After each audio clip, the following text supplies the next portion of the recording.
Welcome back to another episode on biomechanics for abs. Not only abs but also for frequently neglected muscles like forearms, adductors and calves. So forearms பொறுத்த வரைக்கும் நீங்கள் வந்து focus பண்ண வேண்டியது வந்து brachioradialis, அதாவது பைசெப்ஸில் start ஆகி உங்களோட ஃபோராம்ஸில் வந்து இன்சர்ட் ஆகிற அந்த மசில். ஓகே, ஸோ இது வந்து ரிஸ்ட்டுக்கும் இதுக்கும் சம்மந்தமே கிடையாது. Alright, but majority of people வந்து ஜிம்மில் என்ன பண்ணுவாங்கன்னா ரிஸ்ட் ஃப்ளெக்ஸிங் பண்ணுவாங்க, அதை விட்டால் ரிவர்ஸ் கர்ல் இந்த மாதிரி பண்ணுவாங்க. இது ரெண்டுமே வந்து ரிஸ்ட் சம்மந்தப்பட்ட எக்ஸசைசஸ். ரிஸ்ட் சம்மந்தப்பட்ட எக்ஸசைஸ் வந்து எதை டெவலப் பண்ணணுன்னா உங்களுக்கு வந்து flexor muscle and extensor muscle, reverse curl. Alright, so இதில் வந்து ரிவர்ஸ் கர்ல் பண்ணுறது வந்து அவ்வளோவா எஃபெக்டிவாக இருக்காது. ஏன்னா உங்களோட எக்ஸ்டென்சர் மசில் வந்து இங்கேருந்து இவ்வளோ தூரம் தான் இருக்கும். ஸோ இது வந்து பயோமெக்கானிக்கலி பாடி பில்டிங்கில் வந்து அவ்வளோவா விசிபிளான க்ரோத் கொடுக்காது. So you don't have to waste much of a time there. So இது வந்து நீங்கள் பண்ண வேண்டாம், இதுக்கான அவுட்புட் அவ்வளோ வராது. அதுக்கு பதிலாக நீங்கள் வந்து இந்த மாதிரி ஃப்ளெக்ஸர் பண்ணலாம். ஸோ ஃப்ளெக்ஸர் வந்து அகெயின் இப்போ இண்டிபெண்டாக பார்த்தீங்கன்னா உங்களோட ரிஸ்ட் மூவ்மெண்ட் வந்து இப்படி தான் வரும் நேச்சுரலாக. ஆனால் நீங்கள் வந்து பார்பலில் பண்ணிங்கன்னா அது வந்து ரெஸ்ட்ரிக்ட் ஆகிடும். ஸோ உங்கள் ரேஞ்ச் ஆஃப் மோஷன் வந்து கம்மியாகிடும். அதனால் நீங்கள் வந்து டம்பிள் யூஸ் பண்ணி பண்ண ட்ரை பண்ணுங்கள். And for brachioradialis we already discussed, biceps exercise பண்ணுறப்போ அதுவும் கவர் ஆகிடும். if you want to specifically target that muscle, go for hammer grip இந்த மாதிரி. ஸோ இப்போ காஃப்னு எடுத்துக்கிட்டோம்னா சிம்பிளான ரெண்டு எக்ஸசைஸ் தான், seated calf raises and standing calf raises. now seated calf raises are useless. Yes, இது வந்து ஒரு பெரிய மித்தாக இருந்துச்சு. ஏன் யூஸ்லெஸ்னால் seated calf raiseல வந்து பார்த்தீங்கன்னா உங்களுக்கு origin and insertion of calf muscles வந்து கிட்டக்க வந்துடும், right, when compared to standing calf raises. So இப்போ வந்து இதை வந்து நீங்கள் பைசப்ஸ் வச்சு புரிஞ்சிக்கலாம். ஸோ ஸ்டாண்டிங் calf raiseங்கிறது வந்து உங்கள் பைசப் ஃபுல் ஸ்ட்ரெச் பொசிஷனில் இருக்குது and then you do the curl. seated calf raise வந்து நீங்கள் வந்து பார்ஷியல் ரேஞ்ச் ஆஃப் மோஷன் கொடுக்குற மாதிரி இங்கேருந்து இது வரைக்கும், கரெக்ட். ஸோ இது வரைக்கும் ஏன் நம்ம வந்து சீட்டட் பண்ணோம்னா அதுதான் வந்து சோலியஸ்க்கு போய் ரீச் ஆகும். ஸ்டாண்டிங் calf raise பண்ணோம்னா அது வந்து கேஸ்ட்ரெக்டமிஸ்க்கு போய் ரீச்சோம் அப்படின்னு நினச்சிட்டு இருந்தோம். But biomechanically that is wrong. seated calf raise வந்து நீங்கள் you should remove it from your training. You should only focus on standing calf raises because of full range of motion. சரி, இப்போது சோலியஸ் உள்ளே இருக்குது, அதுக்கு மேலே வந்து கேஸ்ட்ரெக்டமிஸ் இருக்குது. ஸோ இது ரெண்டுக்கும் தனித்தனி எக்ஸசைஸ் கொடுக்கணுமா அப்படின்னு பார்த்தோம்னா anatomically speaking நோ, ரெண்டுக்குமே வந்து ஒரே இன்சர்ஷன் பாயிண்ட் தான். So they will participate in the same exercise. Okay, which is the most efficient one is standing calf raises. So இப்போ வந்து you can emphasize one versus another. ஒரே எக்ஸசைஸில் வந்து நீங்கள் வந்து இன்டென்சிட்டியை மாற்றினீங்கன்னா சோலியஸ்க்கு போகலாம், இல்லை கேஸ்ட்ரெக்டமிஸ்க்கு போகலாம். இப்போ வெயிட்ஸ் எடுத்துக்கிட்டிங்கன்னா ஹெவி வெயிட் போட நீங்கள் வந்து கேஸ்ட்ரெக்டமிஸை எம்ஃபசைஸ் பண்ணுவீங்க, லைட் வெயிட் போட சோலியஸ்க்கு. Okay, but exercise will be the same. அதே மாதிரி வாக்கிங் பண்ணிங்கன்னா சோலியஸ், ஹை ஸ்பீட் ரன்னிங் பண்ணிங்கன்னா கேஸ்ட்ரெக்டமிஸ். அவ்வளோதான் நீங்கள் ஞாபகம் வச்சுக்கணும். இப்போ லெக்ஸ்ன்னு எடுத்துட்டோம்னா for a fuller development, for a fuller look, we need to focus on the 3-dimensional aspect of leg development. So obviously leg extension மூலமாக quadriceps டெவலப் ஆகிட போகுது, leg curls மூலமாக hamstrings டெவலப் ஆகும். and then the most neglected muscle is inner thighs muscles, அதாவது the adductor muscles. So நான் இப்போ ஒரு picture போடுறேன், இதில் பார்த்தீங்கன்னா green and red dot will make a great amount of difference to your visual appeal. the green and red dots தான் வந்து glutes and adductor muscles, the inner thigh muscles. So இதுக்கான exercise என்னென்னா நீங்கள் glute exercise பண்ணாவே inner thigh muscles வந்து cover ஆகிடும். So never neglect gluteal exercises. For example, raising up on a staircase. Of course, if you have a multi-hip machine, which is not available in most of the places in the world, that's the best option. So range of motion ஞாபகம் வச்சுங்க, 120 degree to 30 degree. So என்னோட இப்போ leg extension and leg curls and glute exercise பற்றியான video பாருங்கள், உங்களுக்கு புரியும். So inner thigh muscle is very important. Okay, now let's talk about abdominal muscles, abs. So abs வந்து நம்ம மூணாக பிரிச்சுக்கலாம். In the front you have the rectus abdominis, அதாவது the six-pack abs, and to your sides you have external and internal obliques, and then transverse வரது வந்து transverse abdominis. So let's start with the six-pack abs or the rectus abdominis. So six-packங்கிறதே வந்து ஒரு தப்பான ஒரு term. ஏன்னா some people will have 4 packs, some might have 8 and so on and so forth. So எவ்வளோ பேக்குங்கிறது வந்து genetically determined. You are born with it. So இப்போ ஒரு மசிலில் வந்து ஹாரிசன்டலாக பார்த்தீங்கன்னா டெண்டனஸ் இன்டர்செக்ஷன் ஓடும். இப்போ 2 இருந்துச்சுன்னா உங்களுக்கு வந்து 6 பேக்ஸாக தெரியும். இதுவே 3 இருந்துச்சுன்னா 8 மாறிட போகுது. Alright, you cannot introduce these horizontal intersections, the tendinous intersection. You are born with it. அதாவது நீங்கள் வந்து ஒரு ஸ்பெஷலான எக்ஸசைஸ் பண்ணி வந்து 4 6 ஆக்க முடியாது. You are born with it. Okay, genetically நீங்கள் வந்து அதை எடுத்துக்கிட்டு பிறக்கிறீங்க. ஓகே, ஸோ இப்போ வந்து whether it is 2 4 or 6 doesn't matter. இருக்கிறத அழகாக காட்டணும்னா பாடி ஃபேட் பர்சன்டேஜ் வந்து ரொம்ப லோவாக இருக்கணும், அப்போ தான் காட்ட முடியும். ஓகே, ஸோ இது வந்து எப்பவுமே மைண்டில் வச்சுக்கோங்க. Now let's come to exercises. இப்போது டைப் ஆஃப் எக்ஸசைஸ் வந்து எப்படின்னா உங்களுக்கு வந்து அனாட்டமிக்கலி அது வந்து சூட்டபிளாக இருக்கணும். ஸோ இப்போது இந்த ரெக்டஸ் அப்டாமினஸ் இதோட அனாட்டமி பார்த்தீங்கன்னா it originates from the pelvic region கீழே, and then it inserts here in the lower rib cage. So insertion வந்து ஒரிஜின் பக்கம் போகணும் அப்படின்னா the most natural movement would be something like this, right, which means you are flexing your spine. Okay, so remember origin வந்து pelvicல இருக்குது, லெக்ஸுக்கும் ஆப்ஸுக்கும் சம்பந்தம் கிடையாது. we need to keep this in mind. Alright, so for that reason any kind of exercise that uses leg raises is absolutely nonsense when we talk about ab development. Alright, fine. So இப்போ வந்து ஏகப்பட்ட exercise இருக்குது ஆப்ஸில், ab roller, scissors, cut and what not including leg raises. So EMG ஸ்டடியில் வந்து என்ன பார்த்தாங்கன்னா, இஎம்ஜிங்கிறது வந்து அது ஒரு ரிசர்ச் அட்டெம்ப்ட். அதில் வந்து எலக்ட்ரோட்ஸ் வந்து ஃபிக்ஸ் பண்ணிவிட்டு ஒரு எக்ஸசைஸில் எந்த மாதிரியான மசில்ஸ் வந்து ஆக்டிவேட் ஆகுது அப்படின்னு பார்க்குற ஒரு ரிசர்ச் அது. அதில் வந்து சில எக்ஸசைஸ்லாம் வந்து அவங்க இவாலுவேட் பண்ணியிருக்காங்க. அதில் வந்து பார்த்தீங்கன்னா ஆப் 1 எக்ஸசைஸ் அப்படிங்கிறது ஒன்று இருக்குது. அது வந்து இன்னும் மார்க்கெட்டில் ரிலீஸ் ஆகலாம் அந்த எக்யூப்மெண்ட்டு.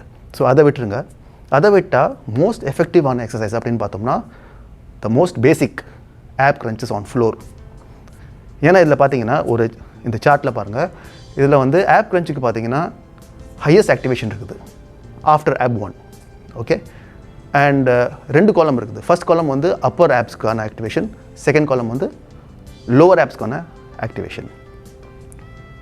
ஸோ எல்லா எக்ஸசைஸ்லையுமே வந்து நீங்கள் பார்த்தீங்கன்னா அப்பர் ஆப் தான் வந்து நிறைய ஆக்டிவேட் ஆகுது, லோவர் ஆப் வந்து அவ்வளோவா ஆக்டிவேட் ஆகுதில்லை because of the structure of our spine.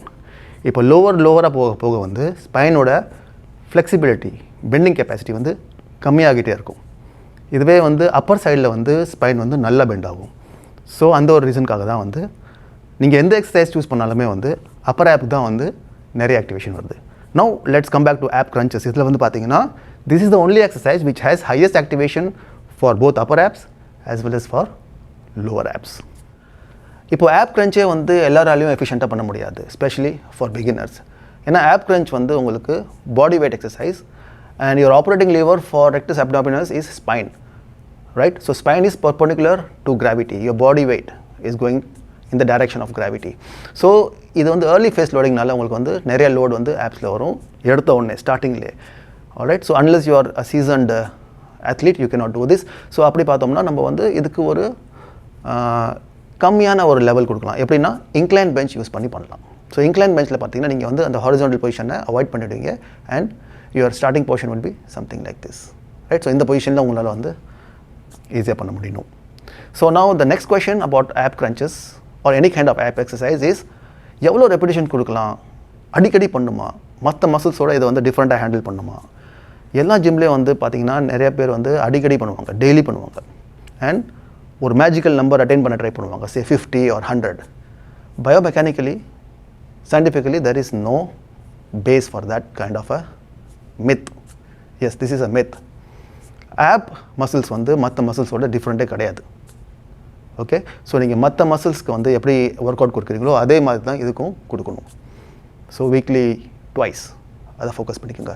So app வந்து நீங்கள் செஸ்ட் கூடயோ இல்லை பேக் கூடயோ கம்பைன் பண்ணிக்கலாம் அந்த நாளைக்கு. ஸோ என்னன்னைக்கு செஸ்ட் வருதோ அன்னன்னைக்கு நீங்கள் வந்து ஆப்ஸ் பண்ணிக்கலாம்.